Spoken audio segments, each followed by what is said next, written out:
Hello class 8 students, welcome back to the Smart Learning channel. So today we are going to do the last topic of this chapter number 6, combustion and flame. So the last topic is burning of fuels lead to harmful products. That means जो आप fuels को burn करते हो, वो solid हो चाहे liquid हो चाहे gas हो, तो उसमें क्या harmful products निकलते हैं, that we are going to study. And about acid rain also we are going to study in this topic. Okay, so the increasing fuel consumption has harmful effects on the environment. Like first, carbon fuels like wood, coal, petroleum release unburnt carbon particles. These fine particles are dangerous pollutants causing respiratory diseases such as asthma.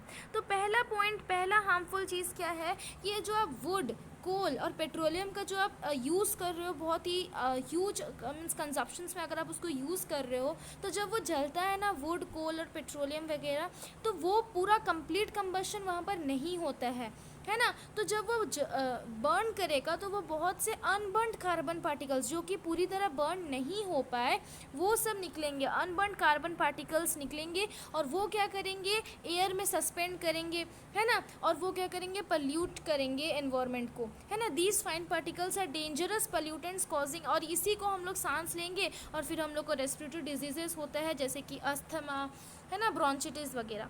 ठीक है, तो ये है first point of harmful burning of fuels lead to harmful product. Second में क्या है कि incomplete combustion of these fuels gives carbon monoxide gas. तो ये जो फ्यूल्स आप जलाते हो, कुछ कुछ मीन्स वो जब इनकम्प्लीट कंबशन हो, दैट मीन्स जब वो फ्यूल पूरी तरह से नहीं जलता है तो वो कौन सा गैस प्रोड्यूस करता है, carbon monoxide.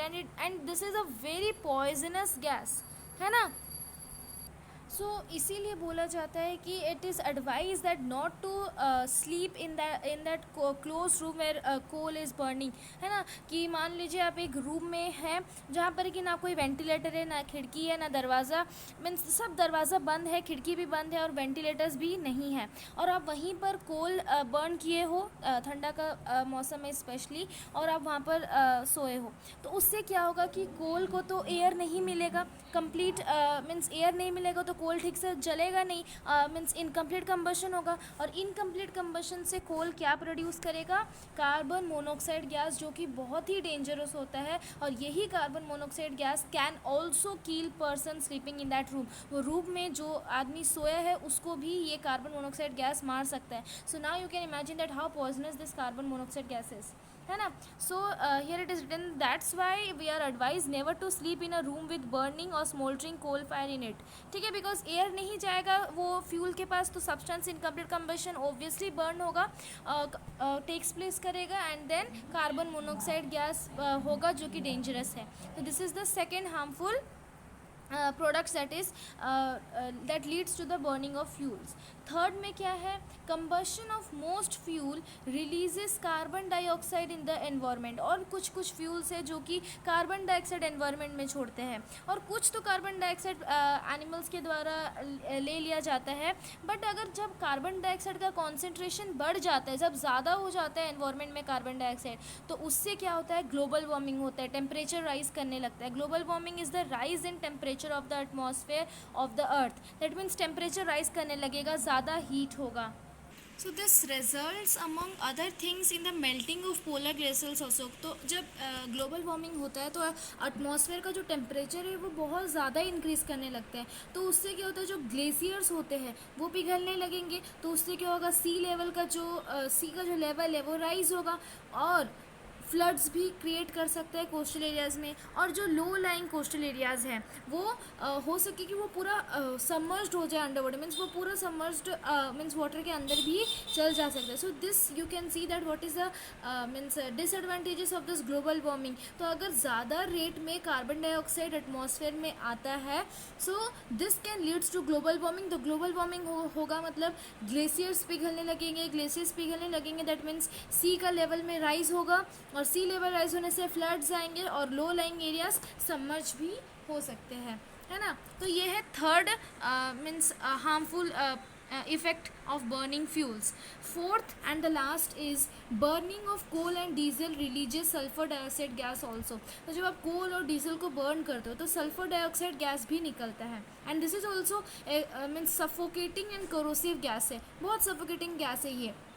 More over petrol engines give of gases oxides of nitrogen. और जो पेट्रोल इंजन्स होते हैं वो क्या देते हैं, कौन सा गैस देते हैं, नाइट्रोजन. तो ये सल्फर और ये नाइट्रोजन दोनों मिल जाते हैं एटमॉस्फेयर में, मीन्स रेन वाटर के साथ मिल जाते हैं और एसिड्स क्रिएट करते हैं. और वही एसिड रेन के साथ जब मिल जाएंगे तो वो रेन कहलाएगा एसिड रेन. सो जब सल्फ़र और नाइट्रोजन ये दोनों का ऑक्साइड, सल्फ़र डाइऑक्साइड और नाइट्रोजन डाइऑक्साइड जब रेन वाटर के साथ डिज़ोल्व करेंगे और एसिड्स बनाएंगे, and that rain is known as acid rain, and this is very harmful for crops, building and soil.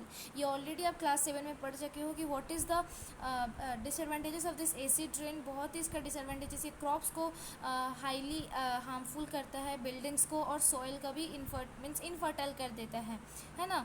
Now the use of diesel and petrol as fuels in automobiles is being replaced by CNG. तो अभी धीरे धीरे क्या हो रहा है कि जो डीजल और पेट्रोल का यूज़ किया जाता था फ्यूल्स में, अब उसके बदले क्या आने लगा है, सीएनजी, कॉम्प्रेस्ड नेचुरल गैस, है ना. ऑटोज़ वगैरह में भी मोस्टली सीएनजी आने लगा है. तो ये सब क्यों हो रहा है, बिकॉज सीएनजी जो है, कॉम्प्रेस्ड नेचुरल गैस, ये बहुत मीन्स ये पॉल्यूटेंट्स मीन्स इसको भी जब आप बर्न करोगे तो पॉल्यूटेंट्स निकलेंगे, but in a very small amount. तो CNG produces the harmful products in a very small amount, so this is a cleaner fuel.